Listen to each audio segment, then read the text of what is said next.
Breaking news. Padilla calls border pact a failed Trump-era immigration policy. On Sunday, California Democrat Alex Padilla criticized the Senate's bipartisan accord on foreign policy and border security, saying it is only a recycle of Trump administration policies. Along with increased financing for international help, the package includes sweeping changes to the asylum process, a declaration of national emergency to close the border, and other reforms pertaining to immigration. It is no surprise that this border deal misses the mark, Padilla said in a statement, referring to the months-long bargaining process that was opaque and did not include any Democrats from border states or members of the Congressional Hispanic Caucus. There will be more anarchy at the border, not less, because the agreement incorporates a revised version of Trump's disastrous immigration strategy. House Republicans were quick to criticize the accord after its announcement on Sunday night. The bill will not be put to a vote by the House if it passes the Senate, according to Majority Leader Steve Scalise, Republican Louisiana.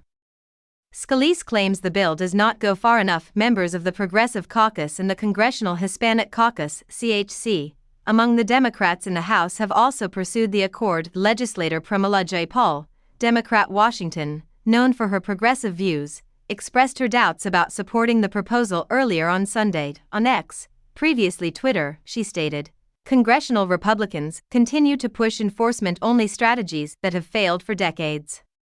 Reforming our immigration system is something the extreme MAGA Republican Party is completely uninterested in doing." Joint statement denouncing an early iteration of the agreement was issued in December by Padilla and CHC Chair Representative Nanette Diaz-Barragán, Democrat California, during early negotiations over the pact. "We express our grave concern that the President could contemplate granting assistance to our allies, a cause Republicans already back, in return for the continuation of Trump-era immigration policies that Democrats vigorously opposed, and that he himself ran against," the duo stated. Establishing a risky precedent would be to give in to the demands for these long-term harmful policy changes in exchange for an unrelated one-time spending package. After what he called a round-the-clock effort on the deal's discussions, President Biden gave his stamp of approval on Sunday. A bipartisan national security pact with the most stringent and equitable border reforms in decades has finally been struck. In a statement, Biden expressed his strong support for it. "I implore Congress to unite and expeditiously approve this agreement that transcends party lines. Please have it sent to his desk so that he can promptly sign it into law," he ordered. House Republicans must now make a decision. Are they interested in finding a solution? Otherwise, will they cease tinkering with the border for political purposes? My choice is final. I am prepared to address the issue. The border can be secured by me. As a whole, the American people are as well, Biden stated. U.S. Senators unveiled a long-awaited plan on February 4 that, according to CNN and other news sources, imposes stricter border and immigration policies and includes international assistance packages for Israel and Ukraine. Legislators from the Republican Party have firmly stated their opposition to a $61 billion aid package for Ukraine unless it is linked to changes in border security. Senators have been working on a plan that would send funds to Ukraine for months, but it is still facing strong resistance from the House of Representatives. The bill is scheduled for a vote in the Senate by February 7 at the latest. The security needs of Ukraine are supported by $60 billion of the $118.2 billion bill.